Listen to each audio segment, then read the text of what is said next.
사사기 7장 1절에서 14절 말씀을 가지고 약할 때 역사하시는 하나님이란 제목으로 말씀을 증거하도록 하겠습니다. 우리 옆 성도님들과 한번 이렇게 인사해 봤으면 좋겠습니다.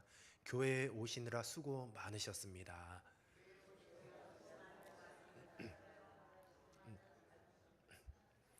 이 형식적인 인사 같죠? 교회 오시느라 수고 많으셨습니다. 근데 이게 절대로 형식적인 인사가 아니에요. 오늘 우리 믿음구역 이제 신방 예배로 모였었는데 우리 믿음구역 우리 어르신들이 많이 계시거든요. 인사를 이렇게 하시더라고요. 교회 오느라고 정말 고생 많았다고 서로 그렇게 이렇게 손을 꼭 붙잡고 격려를 해주시더라고. 오시는 길에 별일 없으셨냐고. 우리가 흔히 이렇게 인사해서 오시는데 고생 많으셨냐고, 이게 그냥 우스갯소리가 아니란 걸 제가 이번 이제 구역 신방 예배를 통해서 깨달았습니다. 그냥 하는 말이 없더라고요. 정말 경험에서 가슴에서 우러나와서 한 인사말이라는 것을 제가 깨달았습니다. 우리 이 의미를 되새기면서 다시 한번 인사해 볼까요? 오시느라 정말 수고 많으셨습니다. 그렇죠. 그 의미를 가지고 인사를 하면 이렇게 마음이 전달되는 것 같습니다. 오늘 우리 사사기 특별히 우리 기드온에 대한 계속해서 말씀을 진행하고 있습니다. 오늘 이 말씀에 보면 한 가지 딱 키워드가 있어요. 바로 하나님께서 이 두려움에 대하여서 어떻게 다루시는지 이렇게 설명을 하고 있습니다. 우리가 보통 두려움이라고 하면 특별히 우리 인생 가운데, 특별히 신앙생활 가운데 우리는 두려움에 대하여서 잘 다루고 잘 대처해야 합니다. 왜냐하면 두려움은 하나님을 일을 방해하는데 굉장히 큰 장애물이 되기 때문입니다. 기드온은 두려움을 어떻게 다루고, 또 하나님이 기드온이 가지고 있는 이 두려움을 어떻게 해결하셔서, 또 하나님의 하나님께서 기드온을 어떻게 다루어 가시고 쓰시는지 오늘 본문 말씀을 통하여서 설명하고 있습니다. 오늘 본문 말씀은 전시 상황이에요. 기드온과 그의 군대가 여로셈 곁에 진을 쳤다라고 그렇게 말씀하고 있어요. 미디안 군대는 그들의 북쪽에 위치해 있다라고 위치까지도 그렇게 상세히 소개하고 있습니다. 하나님께서 기드온에게 지금 그의 군대가 너무 많다라고 말씀을 하세요. 근데 실질적으로 기드온이 소유하고 있는, 그러니까 이스라엘 쪽에 있는 군사죠. 그 군사는 3만 2천 명이었어요. 지금 전쟁을 하려고 미디안 군대랑 딱 붙었는데 이스라엘 군사는 3만 2천 명. 근데 미디안 군사는 13만 5천 명입니다. 그냥 숫자로만 봐도 미디안 군대랑 이스라엘 군대랑 게임이 되지 않아요. 그런데 여호와 하나님께서 너무 많다는 거예요. 그 3만 2천 명도. 이 전투에서 만약에 이스라엘의 승리가 된다라고 한다면 이제 기드온과 이스라엘 백성들은 자신의 힘으로 이겼다라고 자랑할 수 있다라는 거죠. 하나님 그렇게 말씀을 하셨어요. 그래서 3만 2천 명 대 13만 5천 명인데 3만 2천 명이 너무 많다라는 거죠. 그래서 기드온에게 이야기를 합니다. 두려워하는 자들을 집으로 돌려보내라. 그렇게 명령을 하셨어요. 그랬더니 3만 2천 명 중에서 무려 2만 2천 명, 3분의 2 이상이 떨어져 나갔습니다. 그들은 다 전쟁을 두려워했던 자들입니다. 자, 이제 그러면 10,000명 대 13만 5천 명, 약 13대 1이에요. 13대 1, 13대 1 더 되는 거죠. 근데 4절에서 6절에 보면 더 병력이 지금 10,000명인데도 더 많다라고, 더 빼라고 하시는 거죠. 그러면서 하셨던 말씀이 샘에서 물을 마시는 방식을 통해서 병력을 더 줄이라고 하시는 거예요. 개가 핥는 것 같이 혀로 물을 핥는 자들, 그리고 그 진영을 따로 세우고, 또 무릎 꿇고 마시는 자들을 각각 따로 세우라는 거죠. 그래서 물을 손으로 떠서 마시는 자 300명을 남기고 나머지는 뭐죠? 모두 돌려 보내라는 것이죠. 결국은 3만 2천 명 대 13만 5천 명에서 이제는 300명 대 13만 5천 명이 되었습니다. 인원을 계속 줄였던 이유는 하나님이 하실 일을 직접 보이시겠다는 것이죠. 전쟁에서 하나님이 개입하셔서 하나님이 하실 일을 보이기에 300명이면 족하다는 것이죠. 이 300명, 이제 하나님께서 쓰시려고 하셨던 이 300명은 딱 두 가지 특징으로 요약할 수가 있어요. 첫 번째는 그들은 두려워하지 않았습니다. 전쟁에 대해서 두려워하지 않았어요. 우리가 두렵다, 특별히 하나님을 믿는 사람들에게 있어서 두려움이라는 것은 결국 하나님을 신뢰하지 못한다라는 그런 의미를 가지고 있어요. 물을 핥아 마시는 자들, 왜 물을 이렇게 물을 손에 이렇게 머금고 핥아 먹었는가? 경계심을 잃지 않았기 때문이에요. 그냥 무릎을 꿇고 얼굴을, 목이 갈증이 타서 무릎을 꿇고 얼굴을 쳐박고 물을 먹었다. 근데 그때 기드온 군대가 쳐들어올 수 있잖아요. 근데 얼굴을 쳐박은 것이 아니라 오히려 얼굴은 그냥 두고 물을 핥아서 마시는 거죠. 그래서 이들은 어떤 자들이냐? 준비된 자, 그러니까 전시 상황 가운데 경각심을 가지고 있었던 자들이죠. 그러니까 지금 상황이 어떠한지를 명확하게 알았던 자들이에요. 단순히 그냥 소풍 온 것이 아니라 지금은 전시 상황, 그러니까 물을 먹어도 항상 그 전시 상황임을 염두에 두고 경계의 자세를 취했던 것이죠. 그래서 이 경각심을 가졌다라는 것은 결국 깨어있는 자들이죠. 깨어있는 자들. 그래서 두 가지로 딱 요약이 돼요. 하나님이 쓰시는 사람, 그 3만 2천 명 중에서 300명이 뽑혔는데 그들은 두려워하지 않고 그리고 깨어있는 자들이었던 것이죠. 하나님은 이들을 통해서 기드온과의 전쟁에서 하나님이 하실 일을 나타내시기를 원하셨던 거죠. 이 300명의 하나님이 선택한 자들은 특별히 싸움을 잘하거나 강하거나 군사적으로 뛰어난 그런 자들은 아니었어요. 하나님께서 승리의 도구로 사용하시기에 합당한 자들이었던 것이죠. 그러니까 하나님의 기준에서 이제 합당한 자들이 뽑혔던 것이죠. 이 300명은 미디안 군대와 싸우기에 압도적으로 적은 숫자였습니다. 그런데 바로 이 적은 숫자가 하나님의 능력이 얼마나 강력한지를 드러내는데 아주 중요한 그리고 충분한 요소가 된다라는 것이에요. 인간의 관점에서 전혀 승리할 가능성이 없어 보이는 상황에서 하나님은 300명의 병사를 통해서 미디안 군대를 물리치셨습니다. 그러니까 이 전쟁의 승리는 오직 딱 한 가지, 하나님의 손에 있는 거죠. 하나님의 손에 이 전쟁의 승리가 결정이 되어 있던 것이요. 그러니까 이스라엘은 그분의 능력을 신뢰하게 되는 중요한 계기가 되었던 것이죠. 300명이서 그 12만 5천 명과 붙었는데 이 전쟁은 싸워서 이길 수가 없어요. 근데 이겼다라는 것은 바로 이 기드온과 이 300명 그리고 이스라엘 전체가 정말로 하나님이 살아계심을 체험하는 그런 경험이 되어졌다는 거죠. 하나님은 숫자나 재능이 아니라 하나님의 능력으로 승리하셨어요. 우리의 능력과 자원엔 틀림없는 한계가 있습니다. 또 하나님의 능력이 더욱 분명히 드러날 수 있는 것은 우리의 능력과 자원이 아니에요.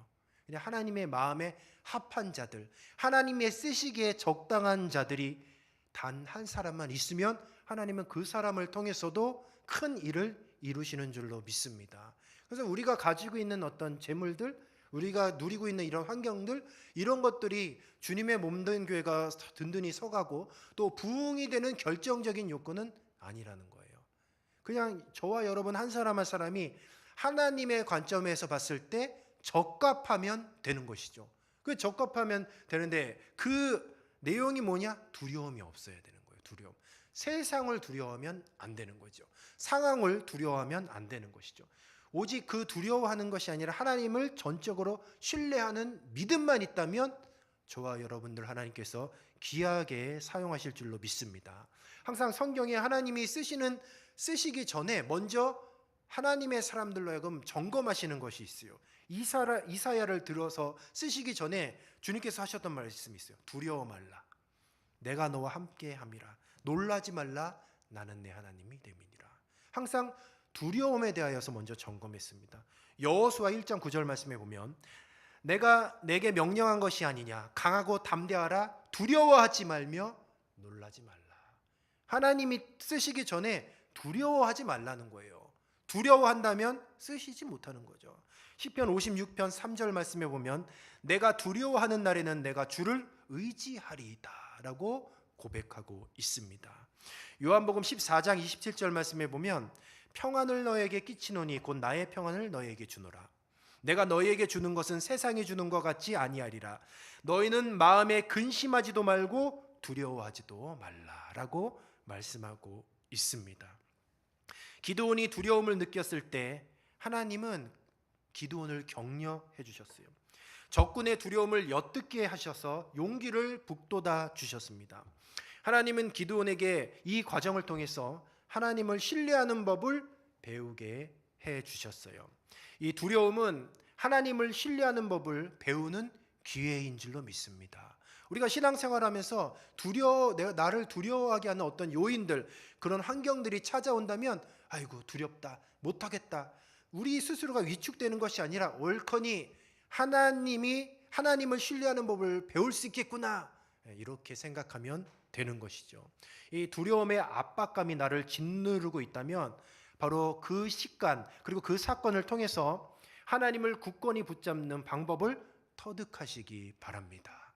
혹시 우리들의 삶 가운데 지금 두려움 가운데 있다라고 한다면 하나님을 더 진실히 붙잡고 또 하나님을 진정으로 신뢰하는 그런 계기가 될 줄로 믿습니다. 하나님은 이스라엘 백성에게 바로 이스라엘 백성이 직면한 위협과 두려움보다 하나님 자신을 더 신뢰하도록 지금 계속해서 요구하고 있어요. 그 두려움이란 환경을 통해서 기적과 같은 구원의 역사는 하나님이 하시지만, 그래서 인간의 입장에서 본다면 믿음의 행위가 반드시 공존해야 해요. 그런데 이 믿음의 행위, 그러니까 하나님께 쓰임 받기 위해서 믿음의 행위, 믿음의 첫 발자국을 내딛어야 되는데 두려움은 그 시작조차 하지 못하게 하는 거예요.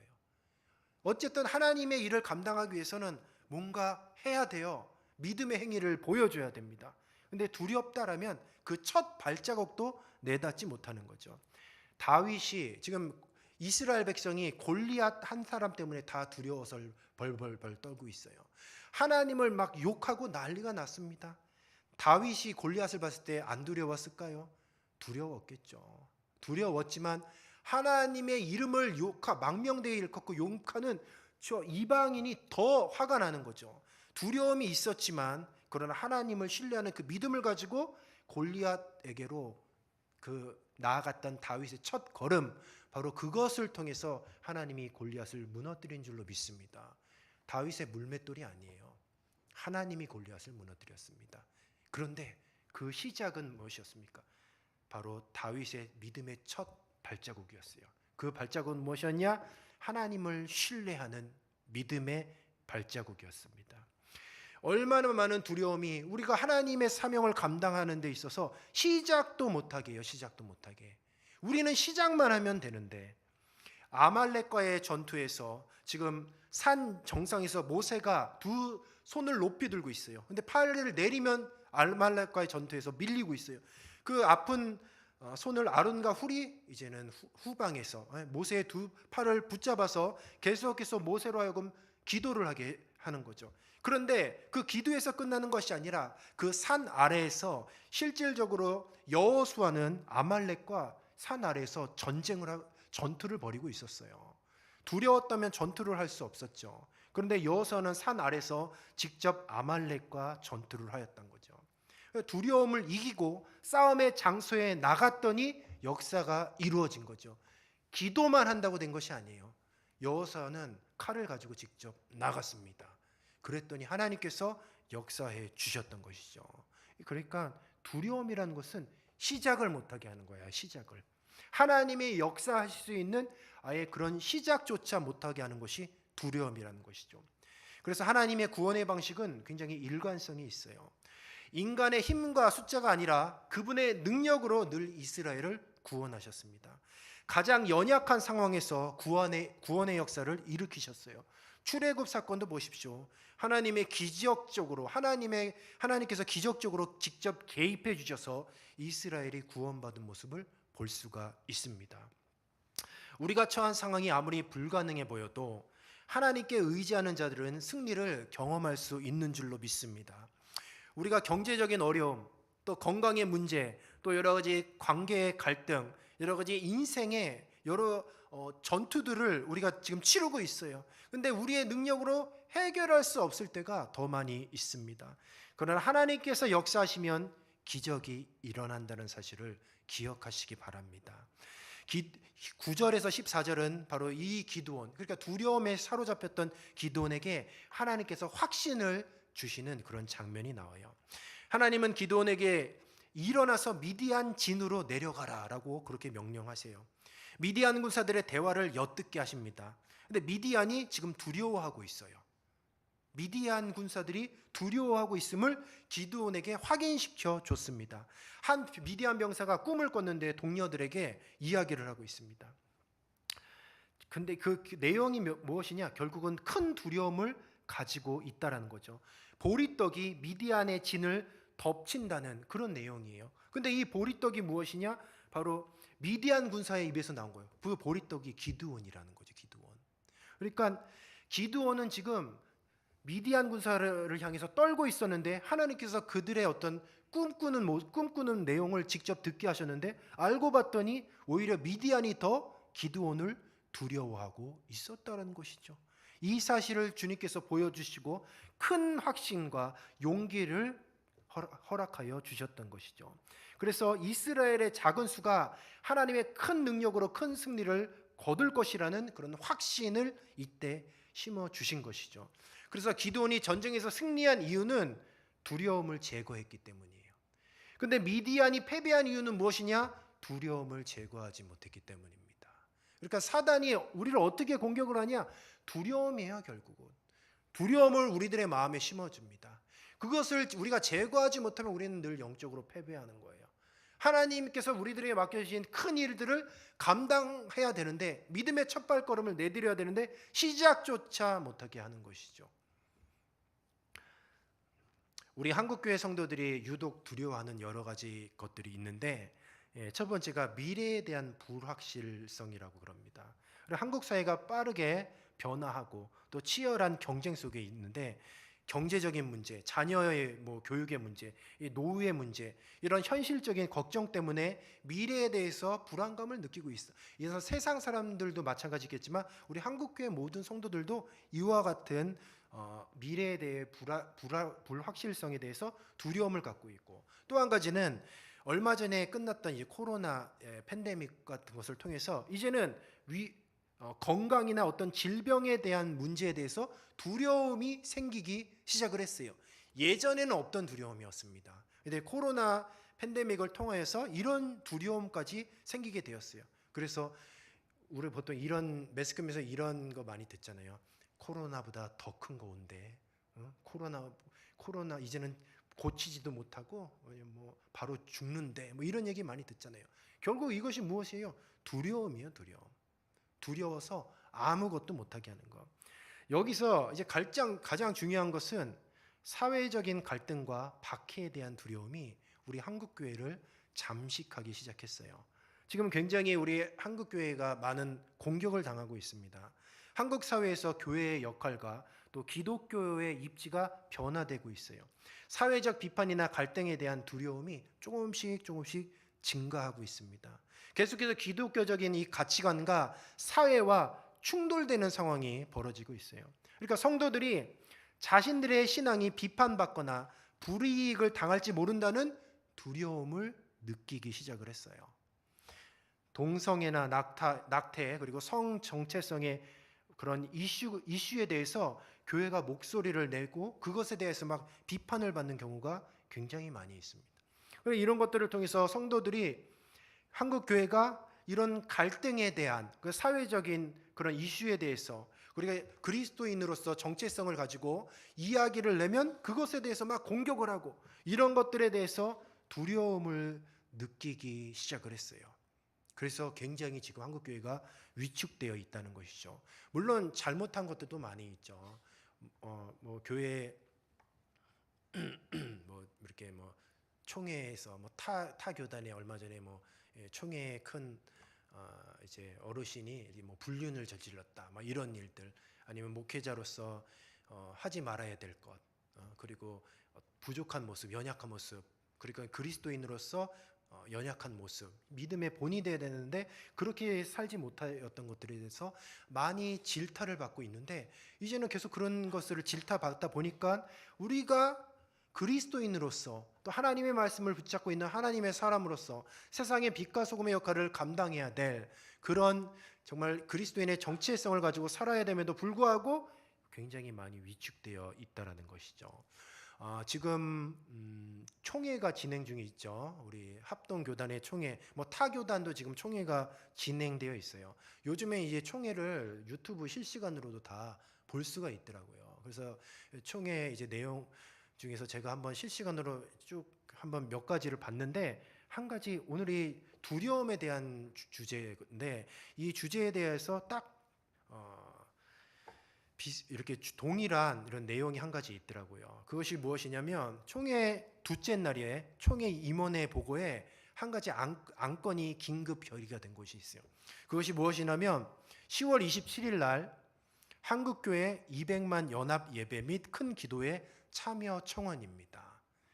이 내용이 무엇이냐면, 교단 내 산하교회 성도들이 힘을 다해서 함께 이 10월 27일 날 이제 그러니까 200만 명이 모여서 함께 연합 예배를 드리자는 거예요. 그 취지는 그러니까 이 모임, 이 예배의 취지는 하나님의 창조 질서를 파괴하고 또 성오염을 조장하는 악법에 맞서 성경적 진리를 수호하자는 취지에서 기획된 초교파적인 연합 행사라고 그렇게 이야기를 하고, 자, 이 내용이 결의가 됐어요. 결의가 됐어. 그래서 하자.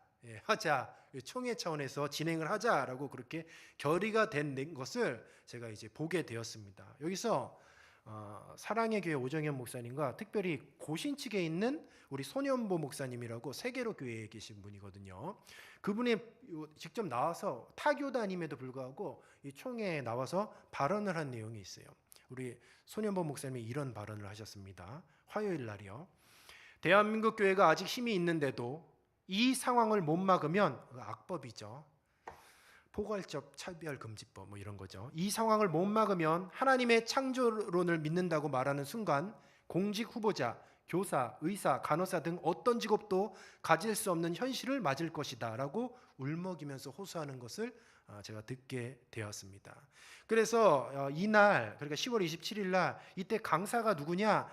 미국과 유럽의 목사님 그리고 여러 전문가들이 강사로 초빙돼요. 그래서 그 내용이 뭐냐면, 그 미국이나 유럽은 포괄적 차별금지법이 통과된 나라들이 많이 있는데, 이제 통과가 되어서 처참한 현실을 알리는 거죠. 근데 그 내용이 뭐냐? 4세 때부터 이제 아이들을 성교육을 가르쳐요. 그 내용에 이제 동성애 같은 게 포함이 되어 있습니다. 그래서 아이들이 4세 때부터 이 성교육에 대해서, 동성애에 대해서 가르치는데 그 성을 선택을 할 수 있다는 거예요. 그래서 그 교육을 받는데 이제 자녀가, 미성년자인 자녀가 이 교육을 받고 자기가 이러는 거예요. 엄마, 나 이제 아들이에요. 엄마, 나 여자가 되고 싶어. 그러면 부모 입장에서 어떻게 얘기할 거예요? 부모 입장에서 아들이 여자가 되고 싶대요. 네? 부모 입장에서 뭐라고 얘기할 겁니까? 말이 뭐가 필요합니까? 그냥 귓방망이를, 제가 이런 얘기하면 이제 잡혀 들어가는 거예요. 네? 이런 얘기하면 4세 때부터 성교육을 해서 동성애 관련돼서 성을 선택할 수 있다. 네? 어렸을부터 뭐 성관계를 가질 수 있다. 너의 인권이다, 너의 특권이다 얘기하는 거죠. 선택할 수 있는데 자녀들이 나 트랜스젠더 된다고, 성전환 수술한다고 부모가 말릴 수가 없어. 부모가 말리면 아무리 부모라도 법에 저촉이 돼서 잡혀 들어가는 거예요. 교회에서 이런 내용 절대로 말할 수가 없는 것이죠. 이제 이런 포괄적 차별금지법이 통과가 된다고 하니까, 그래서 이제 총회 차원에서 모이자라고 그렇게 결의를 하는 내용을 보게 되었습니다. 8월 18일 날 대법원에서 이런 판결이 났습니다. 동성 커플 건강보험 피부 양자를 인정하는 판결이 났어요. 근데 미국과 대만에 이 판결이 이미 났는데, 이 판결이 난 지 정확하게 2년 만에 미국과 대만은 동성 결혼이 합법화되었습니다. 근데 이것이 수순이에요. 기독교 국가였던 유럽은 지금 예배 출석률이 몇 퍼센트냐? 영국 1%, 독일 1.3%. 그러니까 3%가 넘는 나라가 거의 없어요. 이제는 이런 상황 가운데 놓여져 있습니다. 그런데 어떻게 이 지경까지 왔느냐? 두려워서 아무것도 안 해서 그래요. 두렵기 때문에 계속해서 위축이 되었던 것이죠. 제가 참 기가 막힌 뉴스를 봤습니다. 지금 스웨덴에서 무슨 싸움이 벌어졌냐면, 결혼식을 하면 우리 자매님은 누구의 손을 붙잡고 이제 예식장에 첫 발을 내딛나요? 예? 아버지 손잡고 가잖아요. 근데 이게 차별이래요. 왜 아버지 손을 붙잡는 거죠? 도대체 아버지 손을 붙잡으면 그게 차별이라는 거예요. 이래서 지금 법정 다툼이 벌어졌어요. 그러면 누구 어떻게 하자는 건가 싶기도 하고, 참 말도 안 되는 일들이 이렇게 벌어지는 것이죠. 그런데 이런 것들이 일어나기까지 어떻게 되었냐? 아무것도 안 해서 그래요. 계속해서 사단의 공격으로 우리들에게 두려움을 심어줘서 우리는 그냥 아무것도 못하는 존재라고 그렇게 막 우리를 공격하고 정죄하는 것이죠. 결국 그 두려움은 무엇입니까? 하나님의 일을 아무것도 못하게 하는 것이죠. 우리 사랑하는 성도 여러분, 바로 저와 여러분은 하나님께서 선택하신 기드온의 300명의 용사인 줄로 믿습니다. 아유, 우리 교회 인원이 적은데요? 기드온도 적었잖아요. 인원이 중요한 것이 아니에요. 얼마나 하나님의 마음에 합한 사람, 환경을 바라보지 아니하고 두려움을 극복하여 하나님만 붙잡고 나아가는 그 한 사람을 오늘도 찾고 계시는 줄로 믿습니다. 제가 오늘 선동하는 게 아니에요. 우리도 10월 27일 날 나가자, 절대로 그런 거 아닙니다. 그런 건 아닌데, 적어도 하나님은 우리를 언제 쓰실지 모르잖아요. 하나님은 우리를 쓰실 때를 대비하여 주님, 내가 여기 있습니다, 저를 사용하여 달라고 하는 그런 두려움은 없어야 되지 않겠습니까? 우리는 언제든 하나님이 쓰시기에 합당하게 우리 자신을 잘 만들어 가야 할 줄로 믿습니다. 제가 이거 한 게 제가 딱 궁금하더라고요. 이번에 10월 27일 날 한국교회 목표가 200만 명이래요. 그러니까 그곳에 모이는 사람 100만 명, 그리고 또 유튜브로 100만 명 해서 200만 명이 연합 예배에서 큰 기도에 참여를 하는데, 이제 그것을 누가 준비하느냐? 야, 청년들이 준비한대. 이걸 청년들이 생각해 보십시오. 만약에 갑자기 하나님께서 우리 교회에게 이런 기회를 딱 주셨어요. 우리 대한민국의 모든 교회들이 모일 수 있는 이런 행사를 치는데 우리 송파동교회를 사용하겠다라고 한다고 하면 과연 우리가 준비가 되어 있느냐? 인농청년 준비되어 있나요? 혹시 두렵지 않으십니까? 그러면 안 되는 거예요. 하나님이 쓰신다고 하면 주님, 그렇습니다, 나는 능력이 없지만 나를 사용해 주십시오 하고 그냥 내 몸을 던지면 주님께서 우리 인용청년을 요긴하게 쓰실 줄로 믿습니다. 그래서 그게 정말 부럽더라고요. 이 큰 행사에 쓰임받는 우리 청년들이 있는데 그 값진 경험 얼마나 인생의 귀한 플러스 요인이 되겠습니까? 우리 바라기는 그런 귀한 경험들이 우리 송파동교회, 특별히 우리 송파동교회 믿음의 다음 세대에 하나님께서 그런 복을 베풀어 주시기를 간절히 소원합니다. 우리 주님께서 이런 일들을 딱 주셨을 때 두려움이 없어야 돼요. 그래야 하나님께서 우리를 귀하게 쓰신다는 거죠.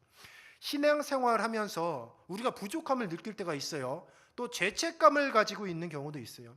그래서 늘 하나님 앞에서 우리가 실패했다라는 그런 느낌을 가질 때가 있습니다. 그것도 뭐냐? 두려움이에요. 결국 하나님과의 관계에서 멀어질 것에 대한 두려움. 그래서 그 두려움이 어디까지 가느냐? 이러다 나 구원받지 못하는 거 아니야? 이런 두려움으로 작용된다라는 거죠. 이 여러 교리 중에서 성도의 견인이라는 교리가 있어요. 구원받은 성도들이 끝까지 믿음을 지키고 하나님의 은혜로 궁극적으로 구원을 이루게 된다는 그런 교리입니다.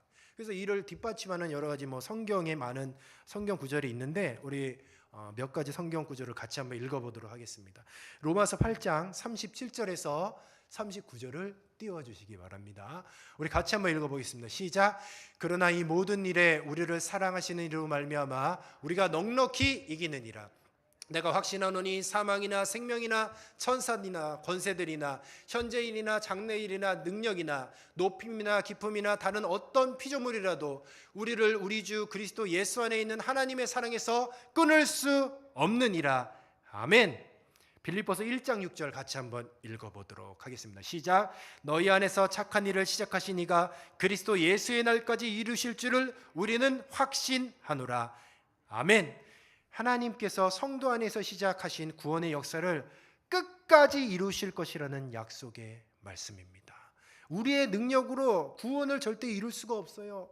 스스로 내 자신을 바라보며 우리는 늘 패배하고 실망하고 좌절하고 늘 죄책감에 사로잡혀 있습니다. 그러나 한 가지 기억하십시오. 내가 하나님께 버림받는다라는 이 두려움은 사단이 주는 것이에요. 그 두려움에서도 우리는 벗어나야 할 줄로 믿습니다. 그리스도 예수 안에서 하나님의 사랑을 그 누구도 끊을 수 없다라고 말씀하고 있어요. 너희 안에서 착한 일을 시작하신 이가 그리스도 예수의 날까지 이루실 줄을 우리가 확신한다라고 그렇게 말씀하고 있어요. 우리 주님께서 저와 여러분의 구원의 역사를 끝까지 이루신다는 거죠. 그래서 결국 우리의 구원은 성도 자신의 힘이 아니라 하나님의 은혜와 전적인 능력으로 믿음을 지키고 완성될 수 있음을 보여주는 것이죠. 그러니까 하나님이 하시기 때문에 그분께 의지하고 맡기면 되는 것이에요. 그래서 두려움까지 맡겨버려야 되는 거죠. 우리의 인생의 문제, 그리고 특별히 우리의 구원의 문제까지도 다 주님께 맡기시기 바랍니다. 주님께서 다 해결해 주실 줄로 믿습니다. 말씀을 마치도록 하겠습니다. 마태복음 10장 28절 우리 같이 한번 읽어보도록 하겠습니다. 시작. 몸은 죽여도 영혼은 능히 죽이지 못하는 자를 두려워하지 말고 오직 몸과 영혼을 능히 지옥에 멸하실 수 있는 이를 두려워하라. 아멘. 성경에서 두려움에 대해서 두 가지 범주로 설명하고 있어요. 첫 번째는 세상적이거나 인간적인 두려움, 그리고 또 한 가지는 하나님에 대한 경외심으로 인한 두려움을 이야기하고 있습니다. 하나님을 경외하는 두려움이 지혜의 시작이고 올바른 삶의 토대예요. 이 두려움, 그러니까 하나님을 경외하는 바로 이 두려움을 통해서 온전한 신앙생활이 이루어진다라는 것이죠. 우리가 이열치열이란 말이 있죠. 더운 음식, 그러니까 또는 땀을 흘리는 방식으로 더위를 이겨낼 때 쓰는 방식이라는 거죠. 우리가 주사 맞을 때 어떡하죠? 간호사들이 주사바늘 이렇게 꼽기 전에 그 주위를 손바닥에 때리잖아요. 왜 때리죠? 주사바늘이 들어가는 고통보다 조금 더 큰 고통을 통해서 주사바늘의 고통을 잊게 하는 것이죠. 결국 마찬가지예요. 우리가 지금 당하는 그 두려움, 사회를 통해서 아니면 어떤 개인적인 신앙의 문제를 통해서 우리가 당하는 수많은 그 두려움이 있어요. 이 두려움을 어떻게 이길 것이냐? 이열치열로 이기는 거죠. 우리가 세상에 대해서 두렵지만 하나님은 더 두려우신 분인 줄로 믿습니다. 하나님은 우리의 영혼까지도 좌지우지하시는 분이세요. 그래서 세상은 우리를 어떻게 할 수가 없어요. 뭐 끽해야 우리의 육체만 좀 어떻게 고통을 줄 수 있는 뿐이잖아요. 그러나 우리 주님께서는 우리의 몸과 영혼까지도 주관하시는 분이시라는 것이죠. 결국 두려움을 이기는 방법은 무엇이느냐? 하나님을 두려워하면 돼요. 하나님 한 분만 경외하면 되는 줄로 믿습니다. 우리가 세상을 두려워하지 않고 하나님을 두려워하고, 그리고 늘 이 세상을 돌아가는 상황 가운데 늘 깨어 있는다고 한다면 우리 주님께서는 오늘도 숫자는 적어도 상관없어요. 능력이 부족해도 상관없습니다. 그렇다면 이 두 가지 요인이 충족된다면 하나님의 마음에 합하여서 생명을 살리는데, 또 우리 한국교회가 든든히 서가는데 저와 여러분이, 우리 송파동교회가 귀하게 쓰임받을 줄로 믿습니다. 우리가 이 시간